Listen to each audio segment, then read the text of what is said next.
Hello there, everybody, and welcome back to Circling Seattle Sports on Converge Media. I apologize for the week hiatus. Don't really celebrate July 4th as many as some people do. But Belle's been out of town dealing with some stuff, is why you see her virtually today, as well as just a bunch of stuff that we're dealing with here at Circling Seattle Sports, trying to grow what we do and trying to add on to the different content that we're able to provide you with. So with that being said, I mean, a good amount of stuff's happened over the past week. The Mariners have found themselves in the thick of the playoff race once again. We're getting closer to Seahawks training camp, so we're getting some news about the quarterbacks, of course, with the way that things have gone this offseason. The Sounders, the Storm have been keeping their seasons going. There's a lot going on, right now, and especially over these past 2 weeks.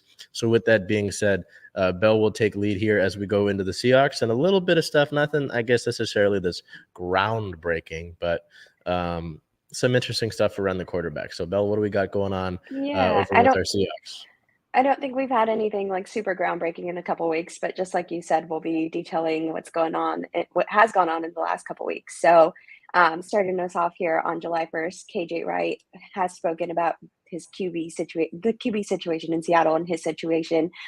He still wants to play, but only for Seattle, could consider coaching or other role with the Seahawks, but does not want to leave his family like he did when he signed with the Raiders. He states that Geno all day in regards to the Seahawks starting quarterback and doesn't want to see Mayfield or Locke start for Seattle. And of course, we do have more news on Mayfield. Moving on to July 5th here, we have Jody Allen speaking about there were some rumors that she could potentially sell the Seahawks and the Trailblazers or the Trailblazers. But she did respond to the rumor saying that there is no plan to sell the teams anytime soon. She said, as we've stated before, neither of the teams is for sale and there are no sales discussions happening. So we don't have to worry about anything there. And then, of course, the Seahawks had expressed that they were not interested in Baker Mayfield before, but it has been reiterated that they were not interested in training for the Browns quarterback. And just as I specified a little bit earlier, we don't have anything to worry there anyway, because Mayfield actually signed with a different team. So moving on here on the 11th, the team has discussed the possibility, though, of trading for 49ers QB Jimmy Garoppolo. Seattle has done its film work on Jimmy G amid trade rumors, so we'll keep you guys posted as that develops or doesn't develop there. Moving on to some league news here, some pretty big league news here. Sandra Douglas Morgan is the new Raiders team president, and that makes her the first Black woman to hold such a position in the NFL. So congratulations to Sandra Douglas Morgan there on the position, and we hope to see her succeed in it. That about wraps up all of our news. Looking ahead, all we have is July 26th, as Charles mentioned, Seahawks training camp. So again, we'll keep you guys posted as more things develop, and we can now move on to our Mariners, who have had a busy 2 weeks. They certainly have. And I mean, just to take a little bit of a look back there, I mean, the quarterback discussion obviously dominates the Seahawks scape of things in our relation to news. I don't know how you, Bell, personally feel about the news about Jimmy Garoppolo. It's an interesting discussion to have, and whether that carries any actual weight will certainly be looked at here as we approach training camp. Like you said, in 15 days, the team will report to training camp over at the VMAC down in Renton. But I mean, the Mayfield news was interesting because before he was traded to Carolina, it was the Seahawks have no interest, as we reported. And then there was some reports that weren't really as verified that said, oh, the Seahawks are nearing a trade for Mayfield. So, the scope of how real that is, whether we find that out or not is interesting. At least with the Allen news, I expected that. I think that if there were to be a sale, it would take a couple of years because of the way Paul Allen's trust is. But I didn't think that was going to be imminent at all. So, as you mentioned, the Mariners had a busy past 2 weeks. I know, the last time we spoke to you, and around the time that the Angels series, I think it was a long 11-game homestand. The last time around that time, things were looking bad. The Mariners were 10 games under 500. They just were sputtering, essentially. Things have changed. So we'll go over the 4 series that the Mariners have played in that time against the Orioles, starting out on June 27th, a 9-2 loss to Baltimore, which is unfortunate. Player of the game, catcher Cal Raleigh. Raleigh 1 hit, 1 run, and RBI, a solo homer in the bottom of the fifth started off the Mariners offense there. June 28th versus the Orioles to bounce back a 2-0 win, a really tight, close shutout victory. Player of the game, left fielder Jesse Winker, 1 hit, 2 RBIs, a 2 RBI double late in that game gives the Mariners a victory. June 29th versus the Orioles, a 9-3 win. So taking the series against Baltimore after that tough series opening loss. Player of the game, you're going to hear Julio's name quite a bit in this Mariners segment, so prepare for that. With 1 hit, 1 run, and 3 RBIs, kind of near the beginning of an incredible stretch for Julio over, and at least in recent memory, after he had a little bit of a slump. So we take that Baltimore series. We head into a series against the Oakland Athletics, starting on June 30th, a 4-game series against Oakland, an 8-6 win to begin that one. Player of the game, catcher Cal Raleigh. Raleigh also, in recent memory as well, has been playing really well. 2 hits, 2 RBIs, a run, and a little league homer. Technically was a triple with an throwing error to third base. I'm going to call it the inside the park home run. I don't care. I found that was one of the most fun plays I've seen all year, especially for a catcher to do so. Actually, back, I believe it was in 2003, Mariners catcher Dan Wilson had an inside the park home run. So Mariners catchers can do that kind of thing, I guess. July 1st versus Oakland, a 3-1 loss. It's a tough loss. You're not going to win every game in baseball, but against Oakland, you'd like to take care of those games. Player of the game, left fielder Jesse Winker with the only RBI of the game for Seattle. And then bouncing back on July 2nd versus the Athletics, a 2-1 win. This one, a walk-off. Player of the game, third baseman Abraham Toro. Toro had 2 hits and an RBI. He would walk that game off in extra innings. And then July 3rd versus the Athletics. Those are 2 day games, by the way. A Saturday day game is pretty rare. It's kind of bizarre. July 3rd, the Sunday versus the Athletics, a 2-1 win to take the series over Oakland. Player of the game, once again, center fielder Julio Rodriguez. 2 hits, 2 RBIs, 1 run. He had a leadoff homer in the bottom of the first for the Mariners to really get things going. So, we look at that homestand, and it's Baltimore and Oakland. Baltimore and the past decade has been really struggling, but they had their first winning month with that series opening win over Seattle, their first winning month since 2017. That's a decent amount of time to not have a winning month as a whole over these long seasons of baseball. But, you take care of Baltimore, and Baltimore has been surging as well as the Mariners have gone on their now 8-game winning streak that we'll get to here in a second. So have the Orioles. So both of these teams are kind of firing at the same time. So I'd say taking the series against them isn't a bad thing. But regardless, nice homestand against Baltimore and Oakland. And then we shift down to a little bit of an odd 2-game series against the Padres down in San Diego. And San Diego, as I'm sure any baseball fan knows, has had a really talented roster over the years. And the Mariners really decimated them in the July 4th and 5th games against San Diego down at Petco Park. The July 4th game, an 8-2 victory. Player of the game, catcher Cal Raleigh. Raleigh only 1 hit, but he had 4 RBIs in the game. On July 5th to take the 2-game series against the Padres, a 6-2 win, as left fielder Sam Haggerty had 3 hits, 2 RBIs, 2 runs, and at that time had a .303 batting average. For a guy, I have to admit, I've been critical of Sam Haggerty at times. I thought he was just kind of a utility guy. Since he's been back up with the big league club, he's been really helpful, while guys like Jesse Winker, J.P. Crawford have taken those suspensions from the Mariners versus Angels brawl that we'll get to here when we get to team news. So take those 2 games against San Diego. That's nice, leading into a pretty critical 4-game stretch against the Toronto Blue Jays. Toronto, a team that heading into this series and obviously after this series now has been sputtering, but they were in the 3rd wildcard spot. They're in a tight division, and Toronto typically fields a good team, especially with Vladdy Guerrero Jr. So just setting the stage for you there as we head into this 4-game series against Toronto. And if you're a Seattle Mariners fan whatsoever, you know how big of a deal these Toronto series in Seattle are because of how many fans come here to these games. I joke that half of Canada shows up, and it's not necessarily that much of an exaggeration considering at least being in the press box for 3 of those games. I would say it was about, I don't want to say 70. I'd say 65% Blue Jays fans. And they show up. That's the best chance that some of them will get to see their Toronto team at all, because some of them won't make that trip to Toronto and they're much closer to Seattle. So I know I'm okay with it as long as they're not as respectable as fans. But if we win those games, it's better. And we'll get to that glorious series here. So starting that out on July 7th versus the Blue Jays, a nice 8-3 win. So really jumping on the Blue Jays in the first game of the series. Player of the game, third baseman Eugenio Suarez, 2 hits, 2 runs, 3 RBIs, and 5 total bases on the night. Gino bringing the good vibes in that game, as well as the second game of the series on July 8th versus the Blue Jays, a 5-2 win. That game went into 11 innings. It was on Apple TV. I apologize for those who were frustrated that they couldn't watch this game because it was on Apple TV. You missed a good one. I apologize for that.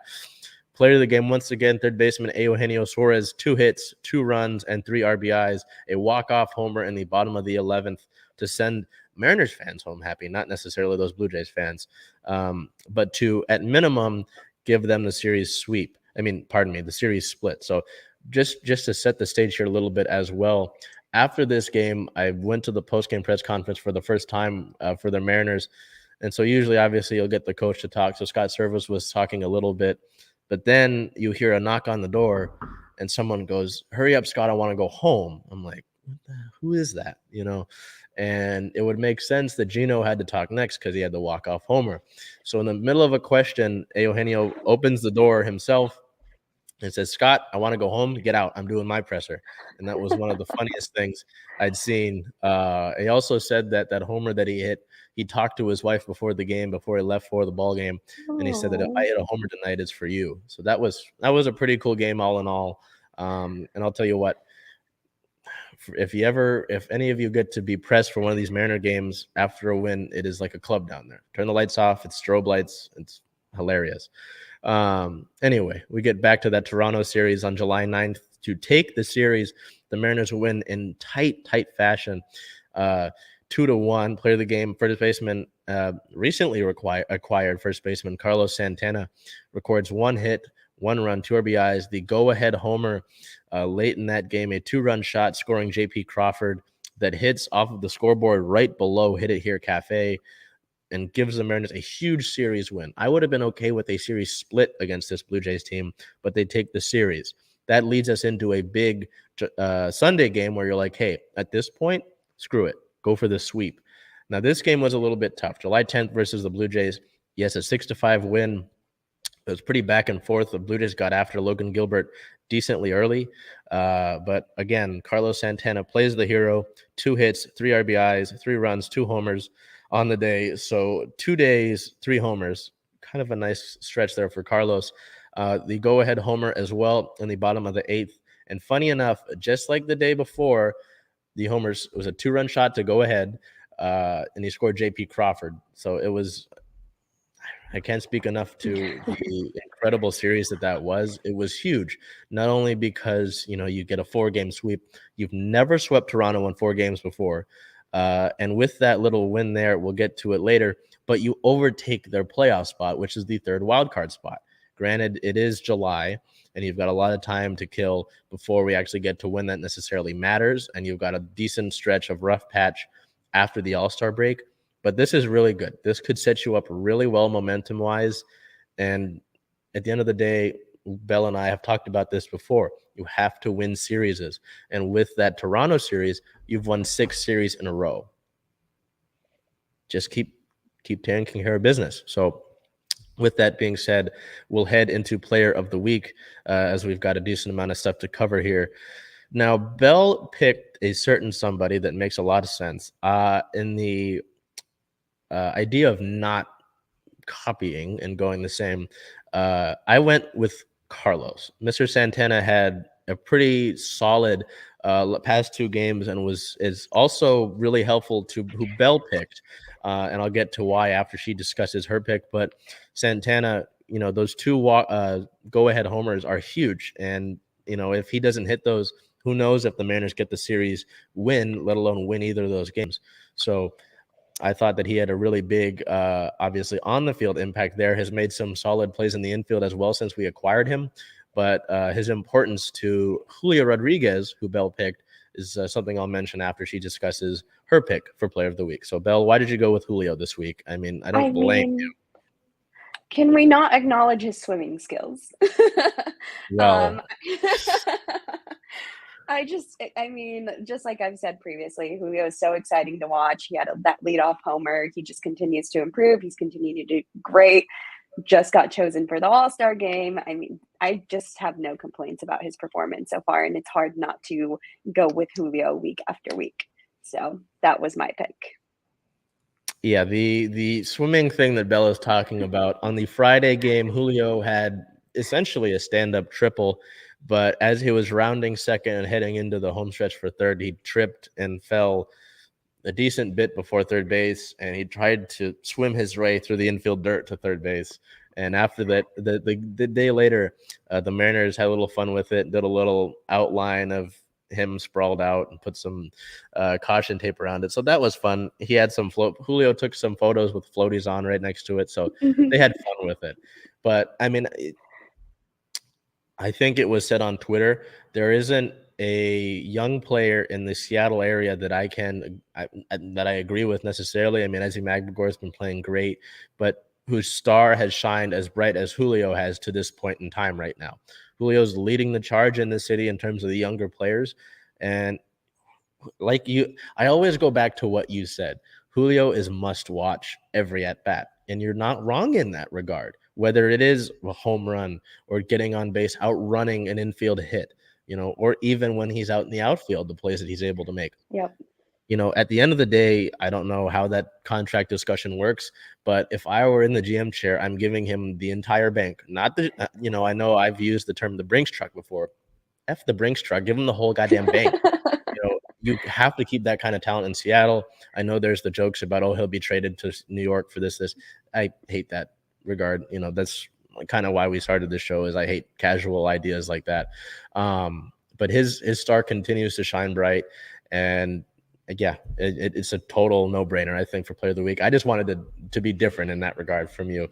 But yeah, I think that was a great pick, and I always go back to what you say about that. So we will head into a little bit of injury news here, because, I mean, this club has been dealing with guys in and out of the lineup for different things.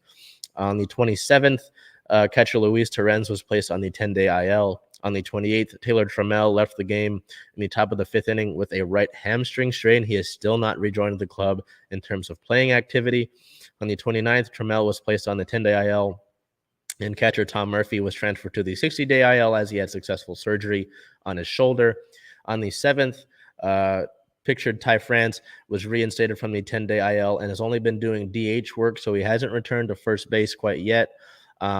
He's been being eased into it with the DH, and Carlos has been filling in pretty well. So, I guess it's a luxury at first base there.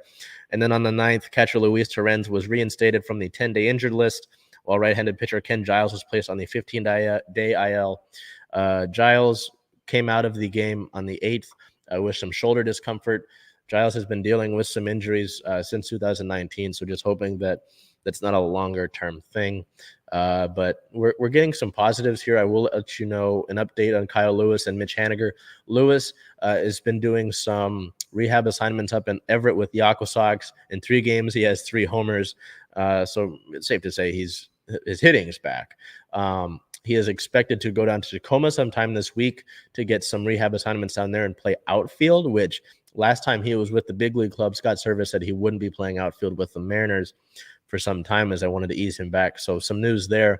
Mitch Haniger is getting back into some strenuous activity, sprinting. I've seen him at batting practice before some games, as well as playing catch. So he's getting back into it. At the end of the day, I believe Jerry DePoto said that we can expect to see those guys after All-Star break or at the end of the month.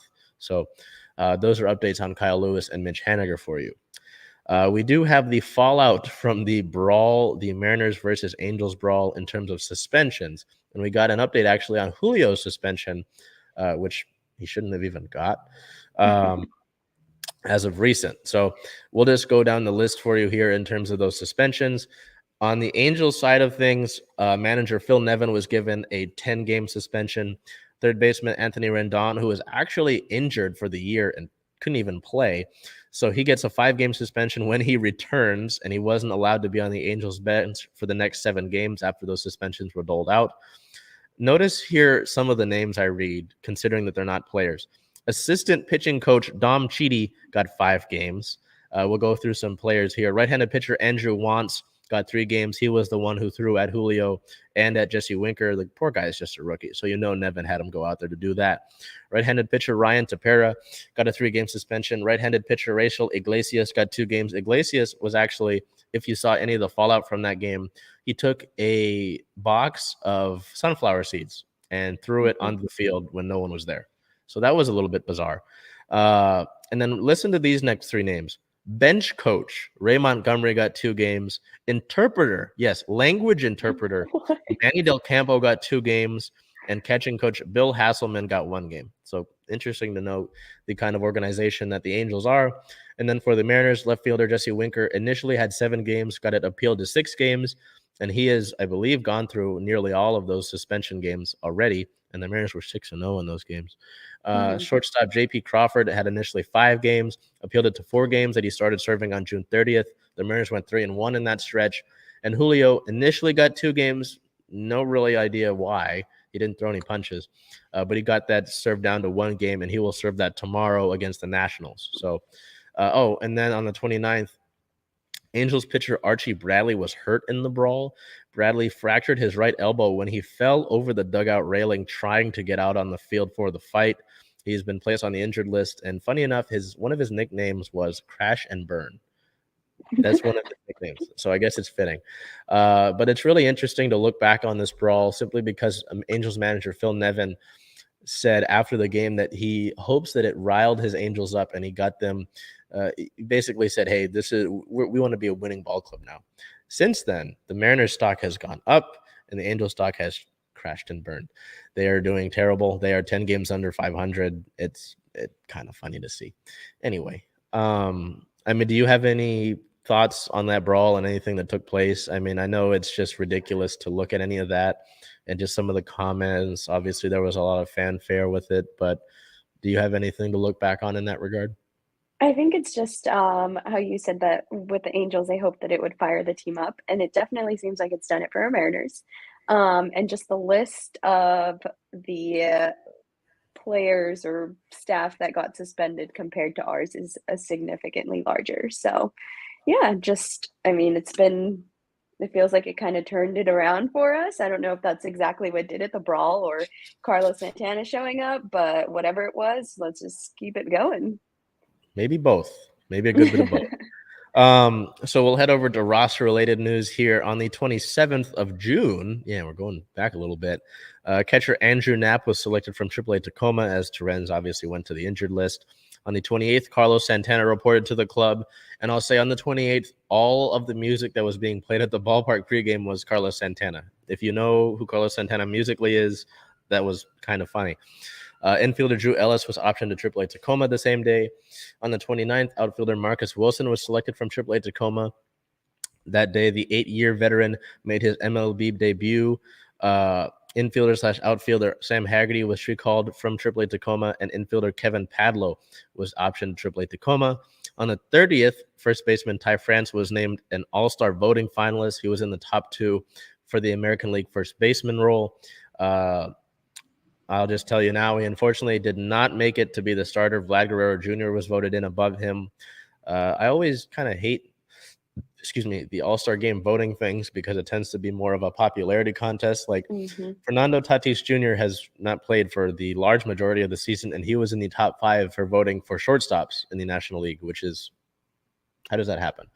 And Ty France, there was a great thread on Twitter by Angie Mentic about all of the stats that France led in, and he didn't even make the All-Star game reserves. So it's just insane to think about that. And, France put out a post after that and basically said there are bigger goals ahead of us. So good to know that, and maybe he'll use that as some motivation there. Going back to team-related news, we talked about Julio and how there would be news about Julio. On the 2nd of July, he was named the June Rookie of the Month in the American League. So the second straight month that he wins that award, becoming the first Mariner to go back-to-back for that award since Ichiro back in the year of 2001. I would stop and mention that, but I've got other Julio news to talk to you about. On the 5th, Julio Rodriguez was named the AL Player of the Week. And on so AL Player of the Week for Julio there. We have to stop and look at a Double-A pitcher, Emerson Hancock, being named to the MLB Futures game, which takes place during All-Star Weekend, which is a great place for a bunch of the top prospects to go and play a little bit of a game there. Hancock is highly regarded as one of the higher pitching prospects for the Mariners, in the same sort of regard as Logan Gilbert, as George Kirby. So who knows when we'll see him up at the big league level. Also on the 7th, Marcus Wilson was optioned to AAA Tacoma. On the 9th, a ton of moves were made, 8 in total. We talked about some of the injury-related ones already, I believe. Right-handed pitcher Matt Brash was recalled from AAA Tacoma. Same with right-handed pitcher Matt Festa. Right-handed pitcher Jacob Barnes was selected from AAA Tacoma. Right-handed pitcher George Kirby. Kirby, we just mentioned, was optioned to AAA Tacoma, and I'll get to you in a second about that, why. Catcher Andrew Knapp was designated for assignment, and right-handed pitcher Eric Swanson was placed on the paternity list as his wife went into labor in the 8th inning of that game where Suarez hit the walk-off home run. So congratulations to Suarez and his wife there on a new child. But with Kirby, I feel bad. I feel like I sidestepped that. But with Kirby, he's being managed for his load. He hasn't really pitched this many innings in a year before. So the plan with him is to give him some lighter work down with the Rainiers, try to manage that workload. Service and Kirby have both said that he looks fine, looks great, looks healthy. So they're not necessarily worried about it. It's more of a precautionary thing. Who makes those starts in his place? I couldn't tell you. Obviously, they brought up Barnes from Tacoma, so maybe we'll see some of him. Maybe we'll see some bullpen kind of days, but sort of interesting to see that all take place. On the 10th of July, it's like the week of Julio. On the 10th, Rodriguez was named to the All-Star team, the All-Star reserves.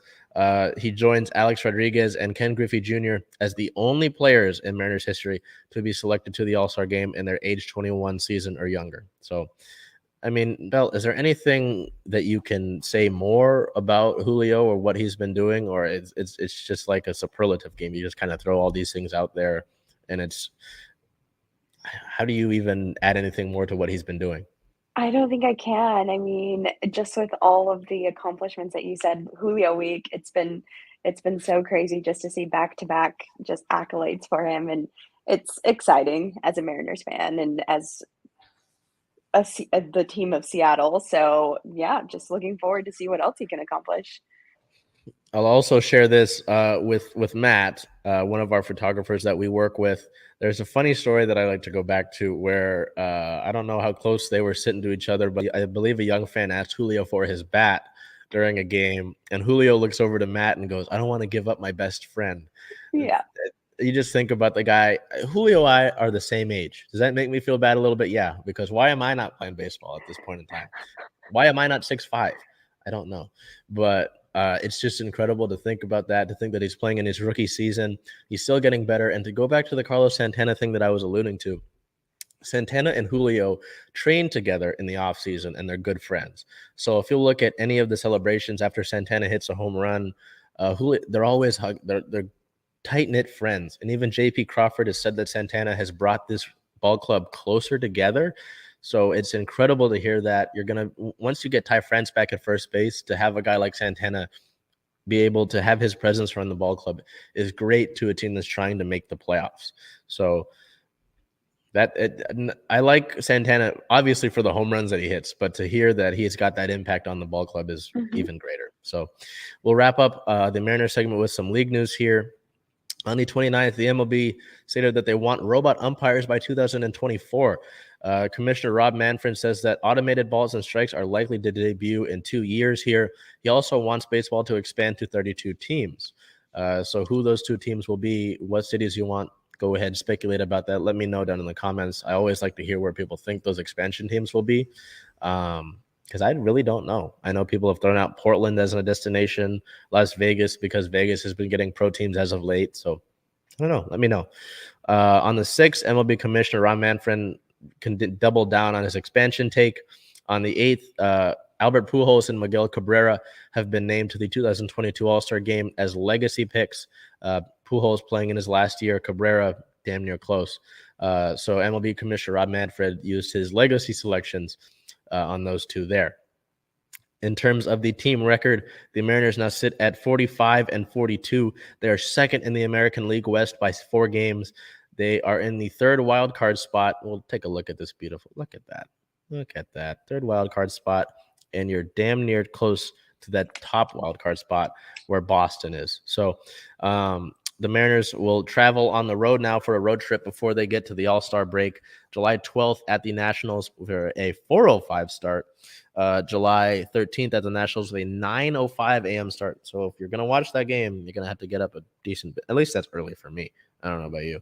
And then they head down to Arlington to play the Rangers for a 4-game set starting on the 14th through the 17th. The 14th and 15th are 5:05 p.m. starts. The 16th is a 1:05 p.m. start, and July 17th is a 11:35 a.m. start. So before we head over to Storm News, Bell, I mean, look at that. Look at that. Beautiful. Look at that beautiful. So we will now head over to storm-related news, and Bell has us covered with what's been going on in, at least to me, it looks like a pretty decent past few weeks for the Storm, including the All-Star game on Sunday. Yeah, exactly. Not a terrible couple weeks for the Storm. So they had a very impressive win against the Las Vegas Aces on the 29th. Our player of the game, sorry, that was a win 88-78. Our player of the game for that game was Jewel Lloyd. She had 24 points, 2 rebounds, 4 assists, and was 4 of 6 from 3. And then Sue Bird actually set the WNBA career record in wins that win. She takes sole possession of most wins of any player in the WNBA history after Storm's win over the Aces with 324 wins. On July 1st, we move on to their matchup against the Indiana Fever. That was also a win, 73-57, a very commanding win for the Storm. Our player of the game was Brianna Stewart. She had 20 points, 3 assists, and 6 rebounds. And some more accolades here. Tina Charles moved to the number 4 slot in the all-time scoring list. So congrats to Tina Charles. On the 3rd at the Atlanta Dream, it was a loss, unfortunately, 90-76. Our Storm lost the lead a little bit early, and they just never fully recovered or couldn't get across that hump there. So we move on to against the Indiana Fever again on the road. That was a win, 95-73. A player of the game again, Jewel Lloyd, 25 points, 3 assists, 3 steals, plus 22. And on the 7th, another very commanding win against the LA Sparks with a 106-69 win. Our player of the game there again, Brianna Stewart, 23 points, 4 rebounds, 2 assists, and plus 20 when she was on the court. Something I'd like to note just there for the games that were played before the All-Star game, Tina Charles has really seemed to find her footing with the team. She started gradually, and against the Fever, she had 13, I believe. Against the Sparks in that commanding win, she had 18. So it seems like she's finding her groove with the team, which is what Coach Quinn was kind of waiting for her to get familiar with the plays and familiar with the team in general. So for all those games that I just listed, we only had one player out, and that was Mercedes Russell with that non-basketball injury that she's been struggling with. So still looks like it's lingering there. And as we move over to some team notes here, as I stated, Seattle did sign Tina Charles for the rest of the season on June 28th. She seems to be doing great from what I've noticed from when she's on the court. She really grabs other players' attention, so she gets double teams. That brings other players to be open on the court. So a great addition for Seattle for sure. On the 1st, 3 Storm players were named to the WNBA All-Star game. That was Sue Bird, who was a starter and co-captain, to Brianna Stewart, who was also starter and co-captain, and Jewel Lloyd was a reserve, and they were all on Team Stewart. And I believe Stewie actually traded for Lloyd in that draft. So, of course, wanting to keep all her teammates together. On the 5th, Brianna Stewart was named WNBA Western Conference Player of the Month. She averaged 22 points per game, 7 rebounds per game, and 3 assists per game in 11 games for Seattle in June. She scored in double figures in each game during the month, including a season-high 32-point and 11-rebound double-double at Dallas on June 10th. That was one of the 5 games she scored at least 20 points during the month. It is the 3rd time Stewart has earned the monthly award, previously receiving the recognition in May 2021 and July 2018. Moving on here, on the 6th, Sue Bird and Diana Taurasi will be on the WNBA edition cover of NBA 2K23. Of course, as an ode to two of the players who we call the GOAT. Of course, I'm a little biased, so I'm going to give it to Sue Bird. But yes, congratulations to both of them for making the cover. And in some league-related notes, there is some more information regarding Brittany Griner. On the 5th, Cheryl Griner, Brittany Griner's wife, says that President Joe Biden has not responded to the letter sent to him regarding the WNBA star's return from Russia. If you guys remember, Brittany sent Joe a letter saying that she missed her family, she missed her teammates, she missed everybody, and she wanted his help in doing what he could do to bring her home. So nothing in that regard yet. On the 6th, POTUS VP talked to Griner's wife. President Joe Biden and Vice President Kamala Harris spoke with Cheryl Griner, assuring her that an active pursuit of Brittany Griner's release is taking place. On the 7th, Griner pled guilty. Brittany Griner pleaded guilty to drug charges in a Russian court and faces up to 10 years in prison. But pleading guilty is a big key in a potential trade to get Griner home. So more developing news on that. On the 9th, former New Mexico Governor Bill Richardson, who has aided prisoner releases worldwide, is reportedly headed to Russia to help free Griner. So we have, I believe, mentioned before that there is interest in a prisoner swap. So we'd get Griner back and Russia would get one of their prisoners back. So it looks like things are in motion for that, which is, if that's the way that we're going to get Brittany Griner home, then let's do it. What do you think about that past week? I mean, obviously you look at it, and on the 5th, there was the thing about Cheryl, being like, hey, you haven't replied to that. And obviously there have been a lot of calls for Biden and Harris to make more action in that regard. And, at the end of the day, I don't like stepping into the politics kind of regard, but at the end of the day, it's like, hey, what is being actively done? Because obviously, as you mentioned at the end there is that talk about the swap.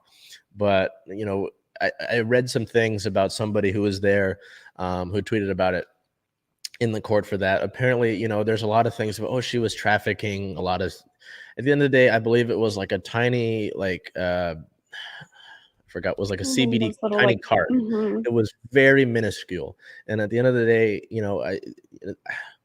at the end of the day, the most that this was a hostage situation. With everything that's taken place with Russia, there's no way that that's not what this is. And, so I just think that this is ridiculous. So anybody who's saying, oh, she did this, she should serve her time, screw that. That's ridiculous. And I am just, we've kept an eye on this since it's been developing, right? So it's just interesting to continue to watch this. But again, we're in July now. There was a time period earlier in the year where there was hope that she would be back before the season started, So again, it's interesting to try to follow what's actually being done to get Brittany home.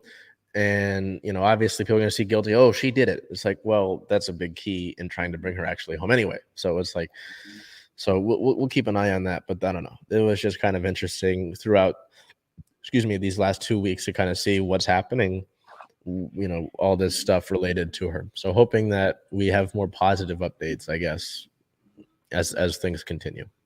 Yes. Just to kind of go off of what you're saying as well, I don't know if the two crimes technically align. So it seems very much like Russia is in benefit of themselves, of course. So again, getting away from politics, though, let's move on here because we do have some exciting news, some NBA news, actually. The Climate Pledge Arena will host a preseason game. The Clippers and the Blazers will play in Seattle on October 3rd. So it's sure to be a packed house. I mean, we should make it a packed house. Let's show everybody that we want our NBA back. So yeah, that's definitely exciting. And I believe Jamal Crawford had a hand in that. So moving on here on the 10th, the All-Star game, of course, which was yesterday. Team Asia Wilson did unfortunately beat Team Brianna Stewart 134-112, and Kelsey Plum dropped 30 and was awarded the MVP, which she honored Brittany Griner when receiving that. And Sylvia Fowles and Sue Bird got standing ovations as they check out of their final All-Star game together. It's important to note as well that after the halftime, all players were wearing Griner and her number 42 jerseys. So again, standing with Brittany Griner. The Storm record currently sits at 15-8. We are second in the Western Conference and second in Commissioner's Cup for the Western Conference.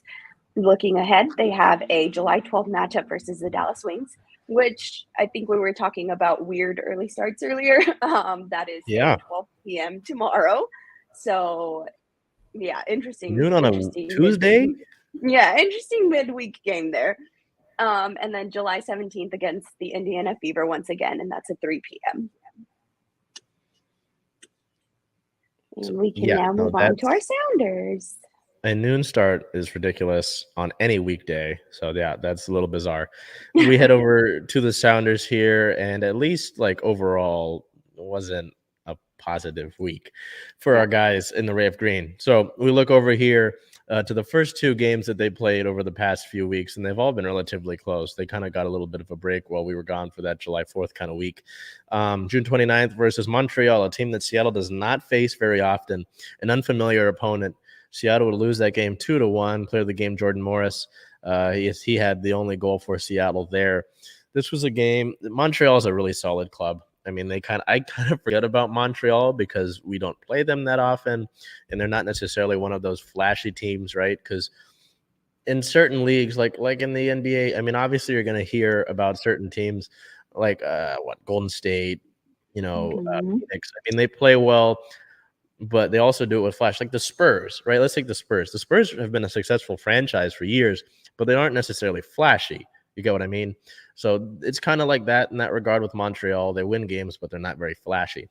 July 2nd at Toronto. So the Sounders head up to Toronto. They had a lot of guys rested. Jordan Morris, Christian Roldan, I believe. No, Nico Deladero played, but Stephen Fry. A lot of guys were rested back at home. The Sounders would win that game 2-0. A buddy of mine, Dylan Tevez, was the player of the game there. Maybe I'm biased. With a 7.4 match rating, 1 goal in 59 minutes. It was Dylan's first MLS start and his first MLS goal. So the homegrown player there out of the University of Washington making an impact up there in Toronto, scoring the first goal for the Sounders on the road. And then the game I don't want to talk about, the July 9th game versus Portland, a 3-0 loss, obviously with shutouts, as we mentioned all the time on this show. If we get shut out, no one's getting the player of the game. I won't look into it too heavily, obviously, because I'm sure it'll get some Portland comments. This was an embarrassing loss. That was terrible. You know, the Montreal loss I can take. Montreal's a good club. Portland, I don't look at the record when it comes to these rivalry games because I'm sure you know that in any sport, rivalry games bring something out of you. And this was the match. Stephen Fry said that, leading into this game that you were pouring gasoline onto the fire by putting the CCL banner on this day, celebrating that win against Portland with Portland there.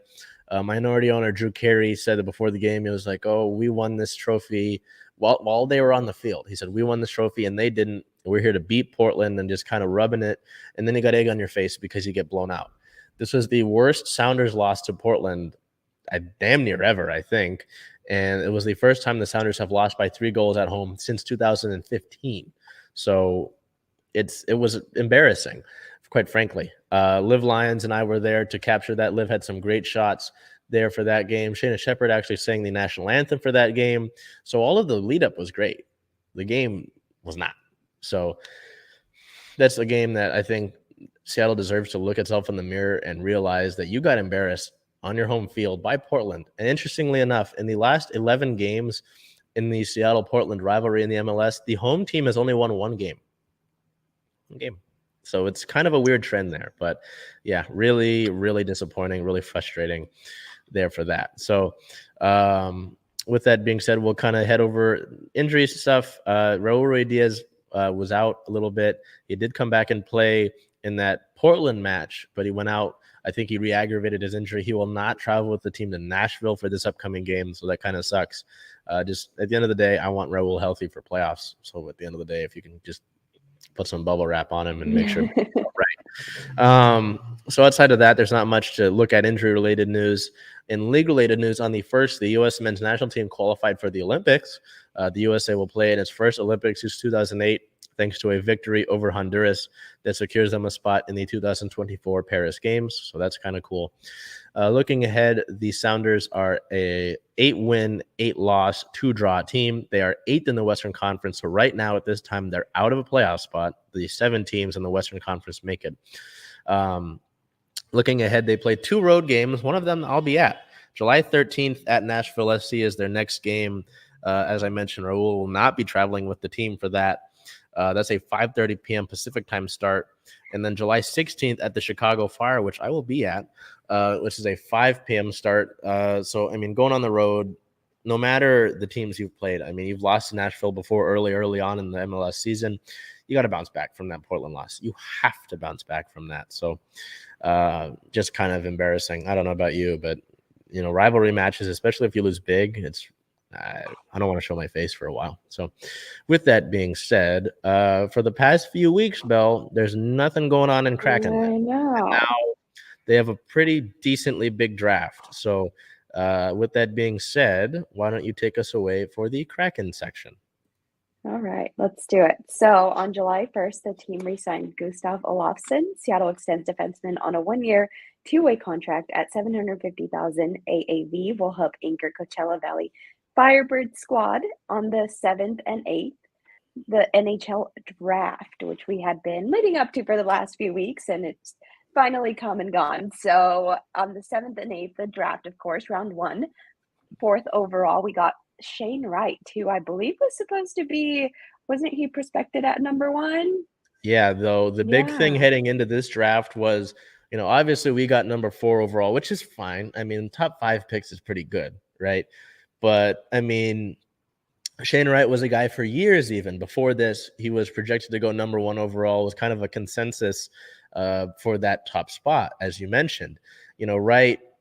So he fell to us all the way at 4. And I remember watching the draft from the Mariners game, and you know, I believe the first 2 picks were defensemen from Slovakia. So cool for Slovakia hockey.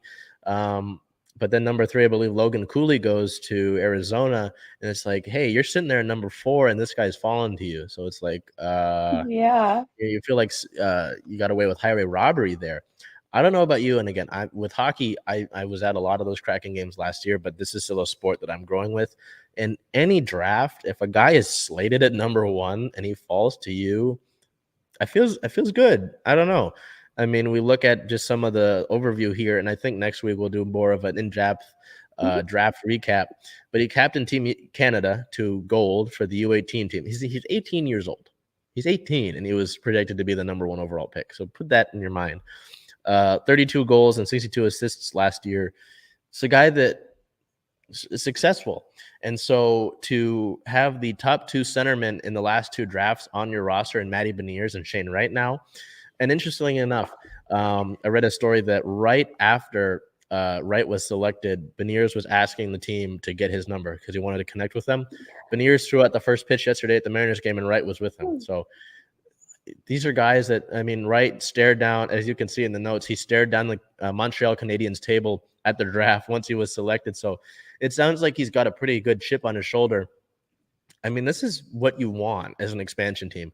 Obviously, you get some of the top guys that should anchor your team, you know, once they're ready to. You know, I know Beniers had some, I think he had 9 points in the few games he played at the end of the year last year. Wright is a rookie, was going to be a rookie, right? But, you know, you're setting yourself up for success. And I believe that was the whole idea with all these draft picks. I mean, I don't know, that's 11 draft picks we have here. Yeah. So, I mean, at the end of the day, I'm happy with this, you know, just the right pick, let alone everybody else. The second pick, this round 2 pick, I'll let you get to here in a second, that gentleman was supposed to be in high regard too. So a lot of people are saying this is a great draft for Seattle. Obviously with drafts, you know, you've got to let things play out.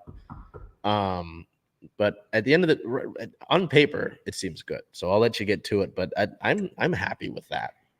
Yeah, I remember seeing a tweet right after the draft saying, "Hey guys, like, good morning. We have Matty Beniers and Shane Wright on our team." So yeah, that's really exciting. There were 4 number 2 overall picks. 35th overall was Jager Furcus. 49th overall was Janny Nyman. please correct me if I'm saying these wrong. The Oh yeah, no, I'll 58th, do my best, but hockey names yeah. are always tough. 58th overall was Nicholas Coco, 61st overall David Goyette. And that wraps up the second round. We move on to round three. 68th overall, Ty Nelson. 91st overall, Ben McDonald. 100th overall was Tyson. Oh, that's fourth round. Sorry. So moving on to fourth round here. 100th overall, Tyson Jugnoth. 123rd overall was Tucker Robertson. Moving on to the sixth round, 164th overall, Barrett Hall. Seventh round, 196th overall, Kyle Jackson. So that wraps it up.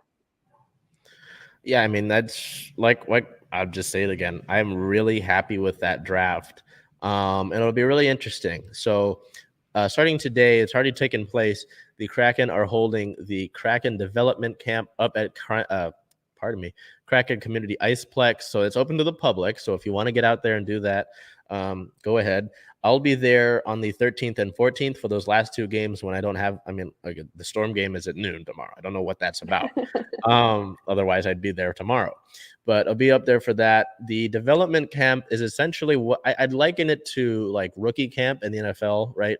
It's just, the idea is to get the players acclimated with the franchise, get themselves familiar with it, with the facilities and such, as well as the organization, to kind of see what they've got in these younger players. So Beniers will be there. Shane Wright will be there. Jaeger Furcus. Someone made a joke that when Jaeger Furcus has a really slap shot goal, you could call it a Jaeger bomb. But it's a great opportunity to see some of these young guys. And also in that regard, the Coachella Valley Firebirds, basically the equivalent, it's like the Kraken's version of AAA, right, with the Mariners. You get what I'm saying? We'll be playing some of their games until I believe December up here on some of their home games at Climate Pledge Arena, because they're waiting for their barn down in Coachella Valley to be finished, and that should be in December. So you're going to get an opportunity with this development camp that's taking place right now, and when the Firebirds play, to see some of the younger talent for this team, which I think is pretty cool, especially since you want to grow that game of hockey. You want people to really embrace it more than they did. I know a lot of the people in this city already did, but you want to continue to build that. So yeah, that's how I think it's really cool. I'm excited about that, especially because we've been starved for Kraken content lately, right? I mean, it's like until we got here, that's been it. So what do we got for league news? And we didn't go over this, but I think is our schedule out already, or is it preseason schedule? Yes, it is. Okay, I'm sorry. so of course, guys, it is out, but yeah, we'll take a look at that next week. But just with all the stuff that we're going with, there's a long list that we have to read through. So we'll get to that good week. Good point out on that. Moving on to some league news here. Some more historic hires. The Sharks made a historic hire as well. The Sharks hired longtime forward Mark Greer as their new general manager, the first Black person to hold that title in the NHL. So congrats to him. The Maple Leafs also made a historic hire. Toronto promotes Haley Wickenheiser to their assistant GM role, making her the fourth woman to hold that position in the NHL. So way to go, guys. Way to be on top of it and making these historic hires, joining the NFL and making a historic hire. So we love to see it. Moving on here to what we have looking ahead, July 11th through 14th, Kraken Development Camp, as mentioned by Chuck. And on the 13th, free agency begins. So that should be exciting as well for the league. So we look over here now to the Reign, as Bell gives us that nice segue. Yeah, development camp should be exciting. Already went over that. I don't want to keep harping on it. The Reign as well. I mean, they had a night. I'd say their Portland weekend went better than the Sounders' Portland weekend. So in case you didn't know, Saturday the Sounders played Portland, and then Sunday the Reign played Portland. So it was a little bit of a Portland weekend. Didn't go as great as I would have liked it to, but I digress. On the first of the month, for the Reign, they took on the Carolina Courage here at home. That was a 2-0 victory. Played the game midfielder Jess Fishlock. Fishlock, the 2021 league MVP, had an 8.9 rating, 1 goal, 1 assist, and 2 chances created. Excuse me. It was the Reign's pride match. And after being asked about her goal, Fishlock said it was for the gays. In relation to her goal. So that was really cool to see, especially on the pride match, to take care of North Carolina, in that regard. And then coming back 9 days later to play the Thorns here at home, a 2-2 draw against Portland. So, I mean, I'll take the split of points. Interestingly enough, before I read you the information on that game, so leading into that match, right after the North Carolina match, the Reign had to deal with some COVID cases. And so through this week leading into their match, they could not train together as a team. They had to train separately. So, and they're losing. They had 12 players out. 4 of them, we'll get to the injury report against Portland here. 4 of them out with health and safety protocols. And then 8 players still on international duty because of international break. So you're missing 12 players from your roster and a lot of key ones. So to be able to split points against Portland is pretty impressive. So we'll get back to that. Player of the game for that draw against Portland, Bethany Balser. Balser is 7.9 match rating. 1 goal would be the equalizing goal late in that game off of a header. 70% passing, 1 chance created, and 2 total shots. So again, I mean, just think about that. You're missing 12 players from your roster, several key impactful players. You can't train with that limited group throughout the week, and then you still draw a Portland team that is consistently near the top of the league. That's pretty impressive. And with that draw, Seattle remains, they have not lost a game at Lumen Field this year. I'm knocking on wood. I don't want to jinx anything. So that's still pretty impressive. But so the injury report against Portland. So we have some questionables, but they all were out. Ziara King was out with health and safety. Nikki Stanton was out with health and safety. And then Claudia Dickey was out with health and safety as well. So, I mean, four players out with health and safety, 8 with international duty. That's insane to me. That's pretty wild. In team-related news, on the 27th, we had some Tobin Heath training notes. Tobin Heath trying to get her back into shape off of an injury with Arsenal a little bit ago, just trying to get back her into soccer shape. When she joined the team on the 27th, she was fully involved in training, said she felt great. Obviously, I got to get back into shape and work back into playing, but that's the exciting part, being back on the pitch. She said in regards to the injury she suffered at Arsenal, she said everybody was super welcoming and the session was chill. So she, as you can see with the photo here, she has been at games. She was on the bench for the Portland game, but it was decided the morning of that they weren't going to have her involved. They want to get her, they want to be cautious and not rush back into things. So when you get Tobin Heath back, though, it should be a great addition, especially considering that you've got a bunch of players out still with international duty. Kim Little. So since we missed you last, Kim has come back to the States and she's joined the team and she's been playing. I know that was something that before we were like waiting for it with the visa process, and that's kind of all through the government. We couldn't do anything about that. She's back. So on the 27th, we did get an update on Little. They didn't know when she would come through. On the 30th, she would come to Seattle officially after a visa setback. She arrived and hit the ground running. She was joining.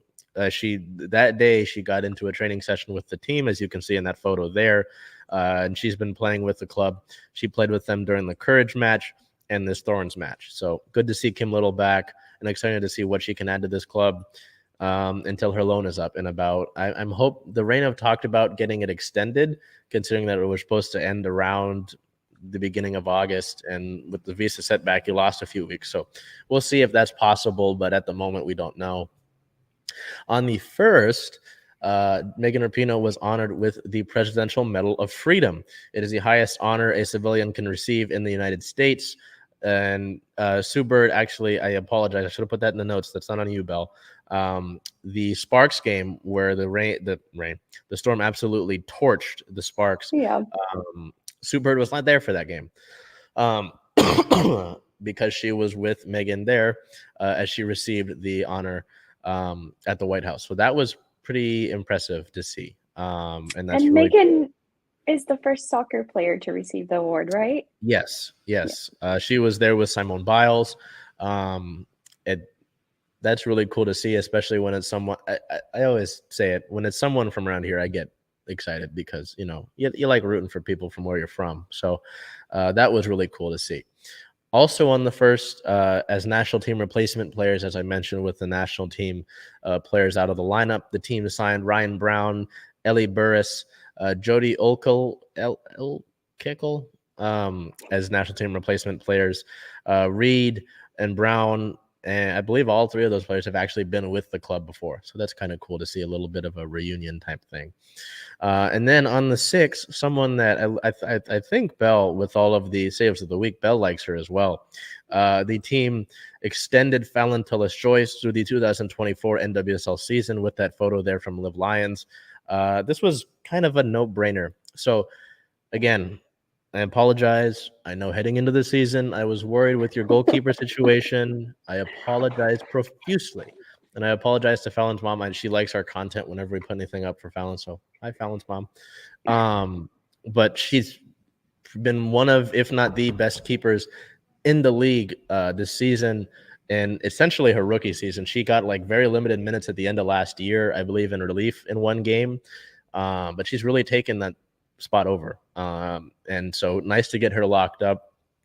You know, it's just been amazing to watch her grow, you know, as a keeper and with this club, and extremely valuable to this team's success. Mm-hmm. So having her going forward would be amazing. So keeping her locked up is great. I mean, do you have any? I know I mentioned that, you know, with all the saves a week, and I looped you into it, but do you have any thoughts on that? Yeah, just that. It's well deserved, and looking forward to some more saves of the week from Fallon. Yeah, she had a great one, a couple of great ones against Portland. So maybe we'll Yeah. see it again, but we'll wait to see that. In some league-related news, I know that I worried a little bit at the beginning of the year of the two expansion teams, the San Diego Wave and Angel City FC over in LA. On the 29th, Angel City acquired one of the better players in the league in Sydney Leroux. Leroux actually was with the Reign when they were Seattle Reign a little bit ago. So in a trade with Orlando, if you don't know, there's been a mass exodus from Orlando. A lot of players, it's a bad environment right now. And a lot of players from the Pride have been getting out. So the Pride received a first-round pick in the 2024 draft, $75,000 in allocation money, potentially more in the future if Leroux meets certain performance-based criteria, could receive up to $20K more. Angel City receives forward Sydney Leroux. So when healthy, Angel City will have Sydney Leroux and Kristen Press up at the top, which is a pretty scary combination, but Press is out for the year with an ACL injury. So Angel City effectively gets another superstar up at the top of their attack.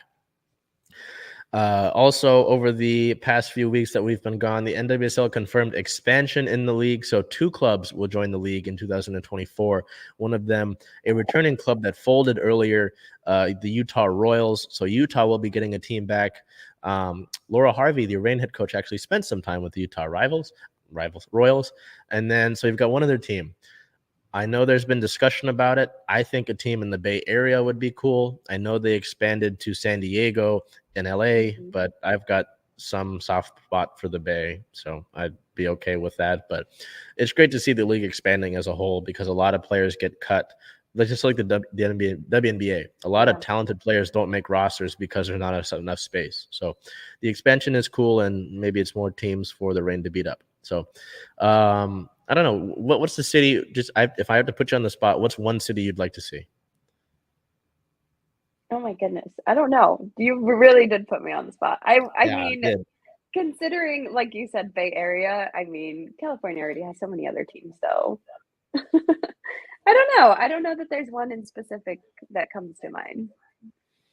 I know that in relation to what you said, the argument was made that if there are cities that want to welcome these teams, especially in a league that's growing, go for it if the market is there. But I do understand that. So, you know, I'm sure there are other markets around the country that would take it. So I think you'd go with that. But someone raised the idea of Las Vegas, and I talked about it with MLB earlier.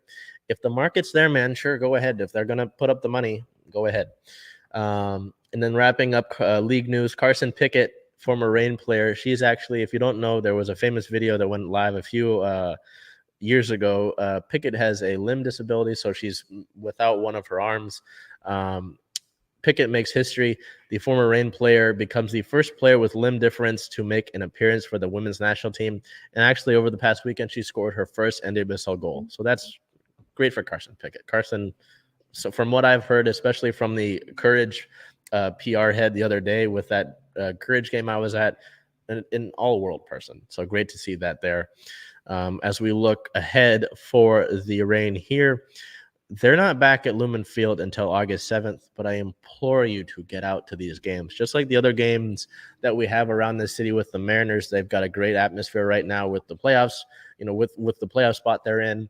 The Storm, there are, I believe, 5 games left at home in Sue Bird's final season. So please pack the house. Bill and I will be there, throughout those games. The Sounders, I mean, they won CCL. That's great, but they're looking to get back into the playoffs and win another MLS Cup. You can't go wrong with any 4 of those. But if I have to implore you to go to certain ones, I implore you to go to the rain ones first. They've set the standalone record for attendance the last 2 games they've played in at around 7,000 and a few hundred in the Courage match, and then 9,032 in this Portland match. So continue to support these women. I implore you. But also get out to the ballpark, get out to Lumen Field, get out to Climate Pledge Arena. Really go out and show yourself, because I know we'll be there. And we're the only people in this city that are at all 7 of these sporting teams events. So we'll be there. But I imply you to be there as well and to really go out and support these teams, because I can tell you, as someone who's been at these games, the roar is different in this city from what I'm here, from what I've heard, at these different cities. So I implore you to help be a part of that. Looking ahead, the Reign have a 4-2-5 record. That is 4 wins, 2 losses, and 5 draws. They are 4th in the NWSL as a whole. Looking ahead, they are on the road next July 17th at the Kansas City Current. That is a 4:00 start. And as I mentioned, they don't get back to Lumen Field until August 7th. With that being said, we now head over to Star of the Week, which isn't really one star. I'd say it's more of a overall sort of thing. And for stars, I guess, of the week, this was a kind of a consensus. I was thinking about this last night, but it only made sense with everything that's been going on. Bill and I have picked the Mariners as a whole for just what they've been doing. I mean, they have won 6 straight series. They've won, I think, out of their last 16, they've won 15 or so. They're just on a massive tear right now. It's been a lot of fun to be at these games. Belle, what do you have to say about it? It's been fun to see the additions just creating a successful environment for the team as well. And yeah, I mean, I think that picture just is so perfect and spot on to how the team feels as a whole right now. They're really just playing as a team, and it's exciting to see them winning. And, I mean, at least going into it, I mean, if you need reasons, 1, Julio Rodriguez. 2, there was a lot of fun that's been had at the ballpark. The last 5 games at T-Mobile Park, I don't know if you've paid attention to it when you're there, but they have that fan vote song thing. The last 5 games, it's been Take Me Home Country Roads. And every single time, everybody in the ballpark sings it. Even if, let's go back to that Julio picture that Liv Lyons got. Julio was singing that. He was belting that out. She got that photo of him singing that. It's a great atmosphere. Robbie Ray's been pitching great. The Mariners have the most quality starts as a rotation in all of the only team in baseball, to have 5+ quality starts from their 5 starting pitchers. So their pitching is great. Julio has been great. Ty France should have been an all-star. Jesse Winker has been a fan favorite. Carlos, my heart goes out to you, Carlos. Has been great as of recently. So, I mean, it's been a lot of fun to get out to the ballpark. So please, I implore you to do so. Bill and I will be there for a decent amount of the season. So, I mean, do you have anything to close that on? I don't. I think that you've pretty much covered it all. And of course, you guys follow us on social media. But if you don't, and you do want a Mariners page that reports in Spanish, there is a Los Marineros page on Instagram. So just making that known.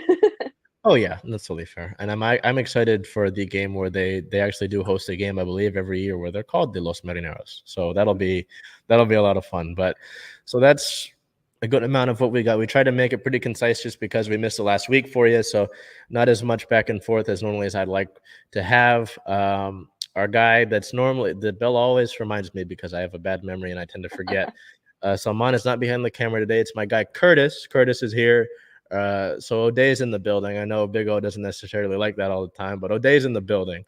Thank you for Curtis, because I mean, this was kind of something that I don't know how much notice you got, but we kind of threw this together. Bella is obviously not with us in the studio, but we made it work.